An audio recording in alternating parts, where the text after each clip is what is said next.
Assalamualaikum warahmatullahi wabarakatuh. Jumpa lagi dengan para pejuang UTBK SBMPTN tahun 2022.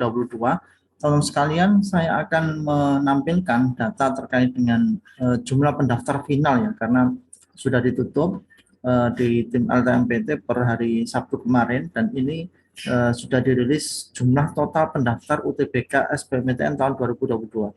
Nanti akan coba saya bandingkan dengan data tahun 2021 dan kita analisa ya, kira-kira berapa persen nanti yang bakalan bisa lolos dan berapa persen yang berpulang untuk tidak lolos atau gagal di SBMPTN tahun 2022.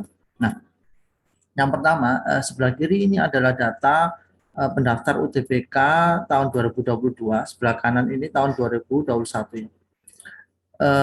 Data ini sudah final di tahun 2022 ya, di mana jumlah peserta tahun ini itu 800.802, luar biasa ya. Jadi jumlah peserta UTBK tahun ini yang sudah mendaftar di laman resminya LTMP itu 800.862 peserta.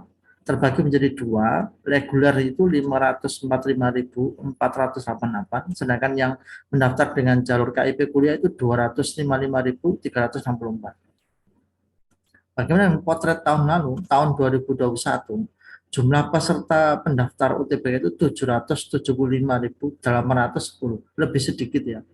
Artinya tahun ini lebih banyak dibandingkan tahun lalu. Nanti akan saya buat analisa di bawah. Regulernya itu 553, kalau yang ini 545, jadi lebih banyak reguler tahun lalu. Yang KIP kuliah tahun lalu 222, yang tahun ini 255. Jadi yang mendaftar KIP kuliah tahun ini meningkat lebih banyak. Kalau menurut kelompok ujian tahun ini yang mendaftar di Prodi Saintek itu 358.983, sedangkan di Sosum itu 371.292, lebih banyak yang daftar Sosum dibandingkan Saintek tahun ini ya. Yang milih IPC atau campuran 67.716. Sedangkan tahun lalu dia Saintek itu 336.056, jadi lebih banyak tahun ini ya untuk Saintek. Sosumnya itu 377. Sosumnya ini lebih banyak tahun lalu. Tahun ini hanya 371, tahun lalu 377. Campuran tahun ini 67, tahun lalu 62, lebih banyak yang tahun ini.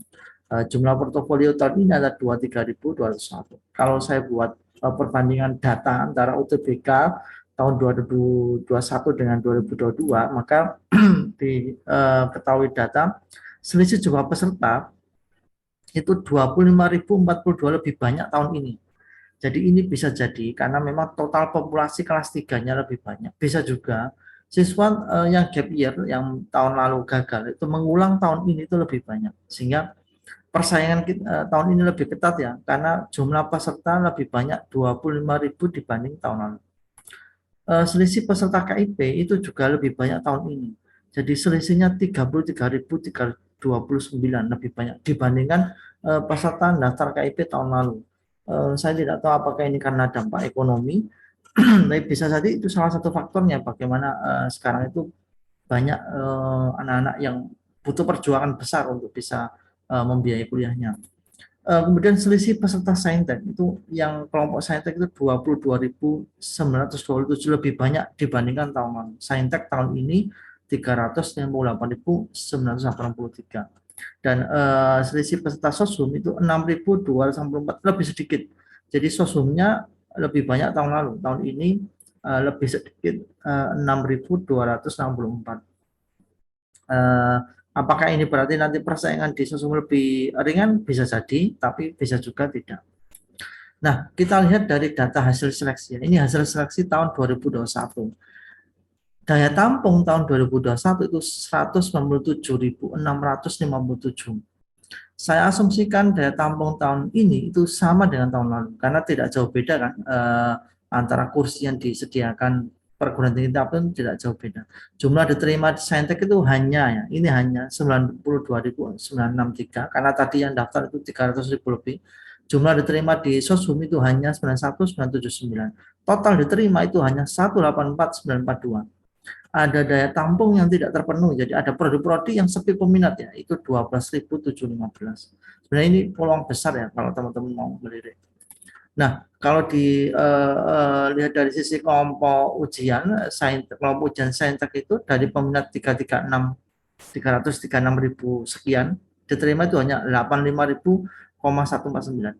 Jadi hanya 25% ya, 25% yang diterima. Sosum juga gitu, peminatnya 378 sekian, diterima hanya 83.000 sekian, hanya 22%. Saintek dan sosum atau IPC campuran, dan tadi kan pendaftarnya 62.000 sekian, diterimanya 15.000 sekian atau 25.000 sekian atau 25%, seperempatnya rata-rata seperempat, sehingga total dari total pendaftar 777 diterimanya 184, ini ya 184.942, itu hanya 23% saja.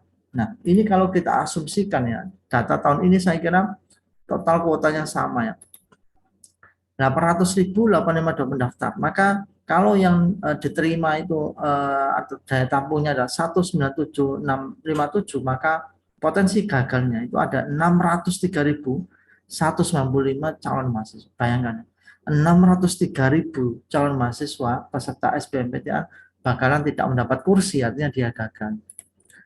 Dari total ini itu kalau dibagi ya, di Saintek itu ada 358.983 pendaftar, maka peluang gagalnya itu 266 dari pendaftar Saintek itu gagal. Kalau Saintek itu hanya diterima ini ya 85.149, maka yang gagal itu 266. Bagaimana dengan Sosum? Sosum juga setali 3 uang. Kalau pendaftar 371 sekian, yang diterimanya 83.000 sekian, maka total 279.313 itu peluang gagal tidak diterima. Begitu tingginya persaingan SBMPTN. Untuk itu teman-teman harus mempersiapkan betul. SBMPTN itu tidak hanya sekedar belajar biasa, tapi harus luar biasa karena hanya seperempat saja yang lolos. 2/3-nya gagal. Ya, saya ulangi, 2/3-nya berpeluang gagal. Bayangkan pendaftarnya 800.000, kursinya hanya 190 atau sekitar 200-an, maka 600.000-nya itu bakalan gagal. Nah, bagaimana dengan dari kelompok reguler dan KIP? Yang reguler itu yang diterima 123.000, yang KIP kuliah 61, jadi persentase tidak jauh beda, 22% sama 27%. Ini skor UTBK ya. Dari total peminat itu skornya kalau di rata-rata 508. Total skor yang diterima itu 549.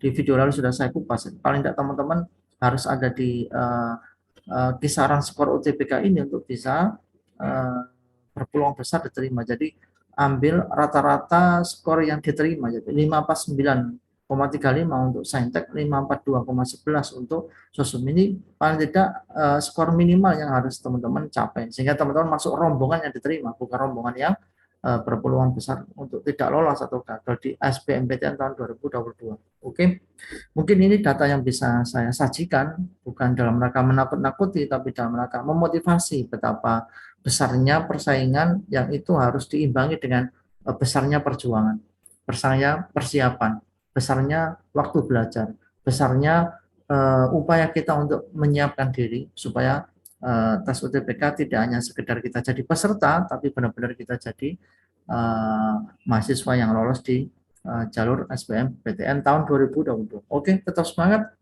Sampai ketemu di video berikutnya. Wassalamualaikum warahmatullahi wabarakatuh.